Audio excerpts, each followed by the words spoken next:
In the quiet town of Missoula, Montana, nestled between pine-covered hills and winding rivers, lived a man named Raymond Ellis. Raymond was 81 years old. His house was small, with creaky floors and faded photographs on the walls.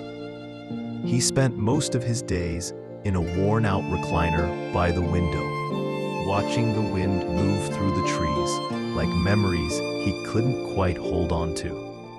Raymond wasn't bitter. He wasn't angry, but he was haunted, not by ghosts, but by choices. There's a kind of silence that follows you when you've lived long enough. Not the silence of solitude, but the silence of regret. Regret doesn't shout, it whispers. It shows up in the middle of the night, in the pause between conversations, in the way you stare at a photo for too long. Raymond had regrets, and they were still alive. He once had a brother, Thomas. They grew up together, inseparable. But one fight, one stubborn moment, and they stopped talking. Thomas died in 1998. Raymond never called, never wrote.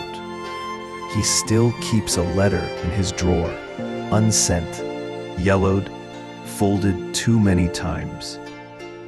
Before we go deeper into Raymond's story, let me pause for a moment.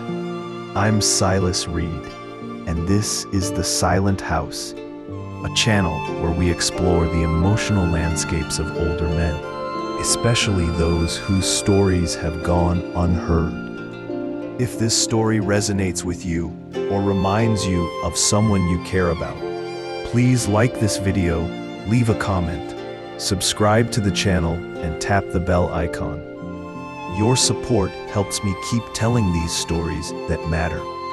Now let's return to Missoula. Raymond had other regrets. He never told his wife, Linda, how much he admired her strength. She raised their kids while he worked long hours at the lumber yard. She cooked, cleaned, comforted, and he provided, but he rarely said thank you. Linda passed away in 2012. Raymond still talks to her photo. He says, I should have said more. Regret isn't always about big mistakes. Sometimes it's about the small things left unsaid. The missed hugs, the quiet apologies, the moments you thought would come again, but didn't. Raymond's son, Michael, lives in Seattle. They talk once a month. It's polite, surface level. Raymond wishes he'd been more present when Michael was growing up. He was tired, busy, distracted. Now he wants to ask, did I do okay? But he's afraid of the answer. In towns like Missoula, Spokane, and Bozeman, there are men like Raymond. Men who carry regrets like old coats, worn, heavy, familiar. They don't talk about them. They just live with them. One day, Raymond went to a senior writing workshop at the local library. The prompt was, write a letter to someone you never got to say goodbye to. Raymond wrote to Thomas. He wrote about their childhood, about the fight, about the silence. He cried while writing, not loudly, just enough.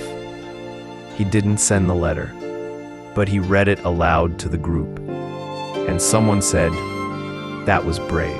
Raymond smiled. Not because the regret was gone, but because it had been seen. Regrets don't disappear, but they can soften. They can breathe. They can be shared. If you're watching this and you have regrets, know this, you're not alone. And it's never too late to speak. Even if the person is gone, even if the moment has passed, your words still matter. Thank you for staying with me through Raymond's story. I'm Silas Reed, and this is The Silent House. If this video touched you, please like, comment, subscribe, and hit the bell icon. Together, we can make space for the stories that still live in silence. Until next time, stay honest, stay open, and never be afraid to remember.